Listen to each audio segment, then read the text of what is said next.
1 மணி கண்டம் இல்லை, இன்னொரு 100 மணி கண்டம் வந்தாலும் சட்டை கழிச்சு சண்டைக்கு போவேன், அந்த இடத்த விட்டு கொடுக்க மாட்டேன். கமல் சாரை பற்றி நான் தான் நிறைய பேசுவேன்.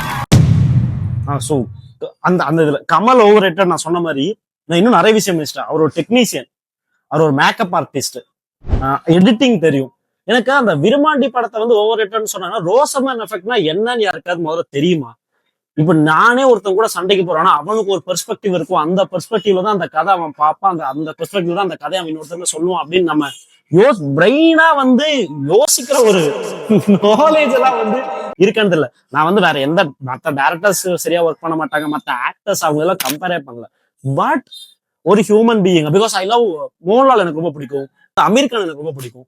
பட் ஆஸ் அன் ஹியூமன் பீயிங்கா ஒரு ஆர்டிஸ்ட்னால எப்படி இத்தனை விஷயங்களும் வந்து டூ தி பெர்ஃபெக்டா பண்ண முடியும்னா அப்போ அவன் அந்த கலையை இல்ல அந்த மகான் அந்த மனிதன் என்னவா வேணா நீங்க சொல்லுங்க, அவங்க அந்த கலையை வந்து எவ்வளவு விரும்பி எவ்வளவு ஆசைப்பட்டு எவ்வளவு உள்வாங்கி அதுக்குள்ள இருப்பாங்க அப்படிங்கறத இங்க இருக்க என்னோட வாதமாவே நான் விக்கிறேன். ஏன்னா இப்போ பிகாஸ் ஐ லவ் பிலிம்ஸ் அப்படின்னு சொல்லலாம், but I can no I even sing compose, இது எல்லாத்தையுமே ஃபுல் ஃபிளெஜ்டா என்னால பண்ண முடியுமா முடியாது. Because right now I am making YouTube videos, but இதுவே என்னால கன்சிஸ்டன்சியா வந்து ஸ்ட்ராங்கா பெருசாலாம் இன்ட்ரடியூஸ் பண்ணவே முடியல. Because every human beings have mental blocks. நிறைய கேரக்டர் ஆர்டிஸ்ட் இருக்காங்க, நிறைய பேர் இருக்காங்க. பட் இது எல்லாமே பிலிமுக்காக இது எல்லாத்தையும் பண்ணக்கூடிய, இதுக்காகவே வாழக்கூடிய ஒரு நபர் சினிமால ஒருத்தர் இருந்தாரு அப்படின்னு சொன்னாருன்னா எனக்கு ஞாபகம் வரக்கூடிய ஒரே விஷயம், இல்ல கமலை தெரிஞ்சு ஞாபகம் வரக்கூடிய எல்லாருக்கும் ஒரே விஷயம், ஒரே பேர், அந்த ஒரு பேராதான்